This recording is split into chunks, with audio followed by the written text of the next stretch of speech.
Derek, and welcome back to the YouTube Movie Review. So, if you need a little bit of a refresher for what this show was supposed to be, basically there were 3 rules. 1, I can't have seen the movie before. 2, it has to be available without a subscription. And 3, it had to have come out online before or if it came out on DVD.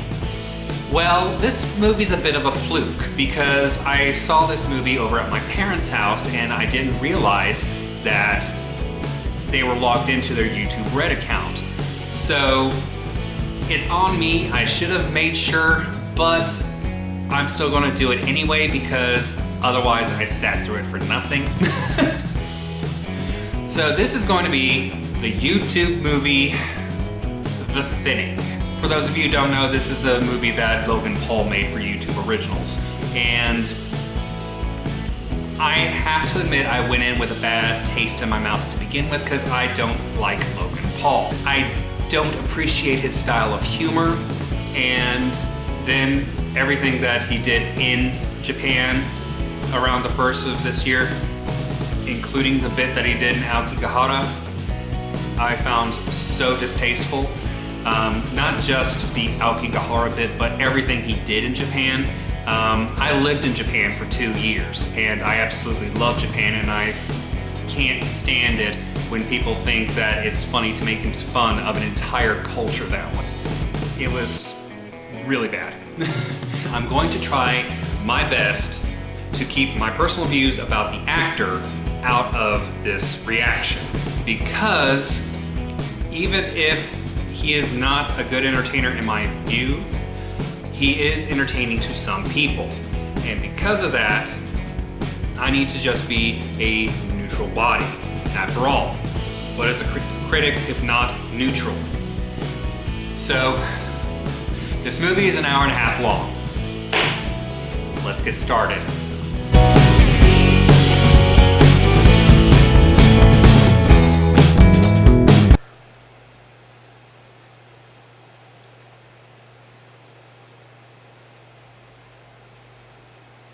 The good thing is I did not have to worry about my personal views about Logan Paul to affect the outcome of this review. The movie's terrible. Okay, so the first thing that I notice is that the entire world building is done in 30 seconds with script across the screen. Okay, I'm getting closer to the camera to explain this. That's lazy storytelling. That means you don't care about these characters enough to actually build the world. You just want to give the audience the information in an info dump at the beginning so you don't have to pay attention to it for the rest of the movie.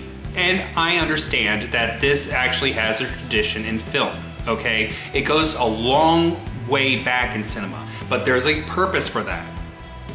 Celluloid is expensive to work on, so movies originally had to be very careful with how much cellulose they used because A, it's expensive, and B, if you had too much of it, it spontaneously combusts.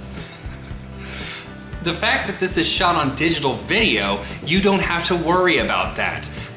You can also incorporate everything that you just said into the story. You can have it explained in the story without having just to give it to the audience. When you do that nowadays, what it tells us is that you don't really care about the story to begin with. You're actually just playing to the fact people are going to watch it because it has a certain person named in it. So the basic premise is that overpopulation has gotten so far out of control, the UN has declared that the population must decrease by 5% every year in order to keep up resources. Okay, so the great state of Texas, in their infinite wisdom, comes up with a standardized test that all students must take at the end of every school year, and it's called the thinning, because the lowest performers get killed. Okay.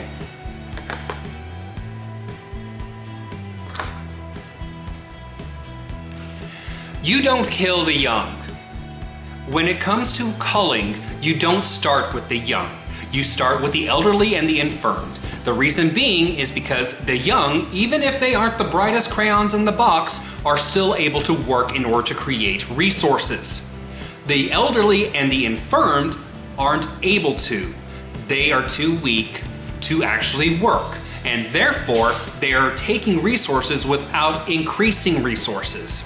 So you don't cull the young, you cull the old. Everybody knows this. So the premise is already broken. So we start off with a girl tutoring some kids, and she gives one of them a contact lens that's basically a cheat sheet. And then we cut to Logan Paul going out with his girlfriend right before the test, and then they have the test, and Logan Paul's girlfriend doesn't pass, but Logan Paul does, and he thinks that's a little bit fishy because he's not the brightest tool in the shed. So Logan Paul decides that the next year he's going to fail the test deliberately to protest the fact that he doesn't like the exam.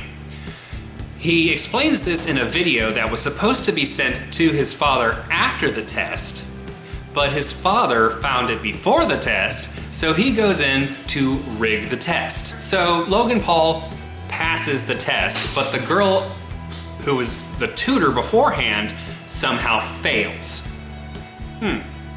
Logan Paul knows something's wrong, so he goes on a rampage. He frees the girl from the lockup where all the kids who are supposed to be killed are being held, frees her, and then they go on a magical adventure through the school to get to the test results to find out what exactly happened. Then there's a lot of lackluster action scenes, a lot of lackluster intrigue, and in the end, Logan Paul and the girl find out that the test has been rigged for years. It turns out people with the right connections, i.e. they have money or they're on the football team, they're allowed to pass no matter what. At the same time, there's a news reporter trying to figure out what's going on with the whole thing, so there's going to be this huge el scandalo. Logan Paul's father, who is, I forgot to mention, the governor of the state, decides the only way he can save face is to completely wipe the test results, restate them as they were previously, and have the people who were supposed to be thinned out, and that includes football players, people with money, etc., etc., etc. But then it turns out the kids don't actually die. They go to work in a factory. Then what's the point of the test? The entire point of the test was that they were supposed to cull the worst performers in order to bring the population down. But you're not bringing down the population. And by the looks of it, they're not actually doing anything to increase food supply or anything. They're like putting stuff into boxes. What? That doesn't make any sense. Technicals. It's a very dark movie. Very muted. It's a very muted color palette. It's very darkly shot, and I understand it's supposed to be stylistic. Sound mixing is very low, so I will be the first to admit, I am a little hard of hearing. Not to the point that I'm actually deaf, it's to the point that I will the crap out of any conversation. I've noticed this in a lot of newer movies, especially new horror movies. Everyone talks really, really slow. It's supposed to add gravity and all that, I know that, but I can't understand you. I know I'm not the intended audience, but you want to reach as many people as possible. So I can hear like a crowd cheering the governor at a rally, but I can't understand a conversation between two characters. So yeah, the writing is pompous and preachy, and I mean really pompous and preachy. Seriously, there are more subtle and eloquent ways to get your point across. I know this is supposed to be a metaphor about the education system and all that, but you didn't really pull that off. It just makes you sound like very vindictive of your own high school experience. The acting. Let's just say Logan Paul isn't the best actor and everyone else was just trying to fill time on their SAG card. The camera's shaking because Pogue's being my cameraman right now. Come here, baby. Come here. Overall, it's a completely uninspired teenage dystopian flick. that completely misses the mark in every aspect of being a teenage dystopian flick. So yeah, that's my review of The Thinning. Have you seen this movie? Leave me a note down below and tell me what you thought about it. Or if you have any recommendations for YouTube movies, leave me a note. So, thanks for stopping by, thanks for tuning in, and come back for more YouTube movie review.